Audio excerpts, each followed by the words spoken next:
আমার মতো যারা নতুন ইউটিউবার আছেন তাদের জন্য আমি একটা জিনিস বলি যে আমার ভিডিও বানাতে এডিট করতে অনেক প্রবলেম আমি ফেস করে থাকি। তো কিভাবে এগুলো করতে হয় আমি জানি না। তো আমি যেভাবে পারতাম আমি সেভাবে করতাম, কিন্তু কালকে একটা ভিডিও দেখলাম একটা আপুর। তো ওনার রিলসে উনি বলেছে কিভাবে কি করতে হয় না করতে হয়। তো এটা আমি আমার পেজে শেয়ার দিয়েছি, আপনারাও চাইলে দেখে নিতে পারেন। আমি ভাবলাম যে আমি যেহেতু এই প্রবলেমটা ফেস করি আপনারাও হয়তো বা করেন, তো আপনাদের সুবিধার কারণে আমি ওনার ভিডিও রিলসটা আমার পেজে শেয়ার দিয়েছি। অ্যান্ড আরেকটা জিনিস আমার সবসময় প্রবলেম হতো, সেটা হচ্ছে ভিডিও বা রিলস বানাতে আমি কত রেশিও দিব, কিভাবে দিব, এই জিনিসটা আমি বুঝতাম না এবং কোন অ্যাপ দিয়ে করতে হয় সেটাও জানতাম না।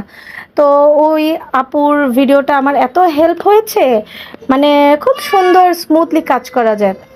তো আপনারা এই কারণে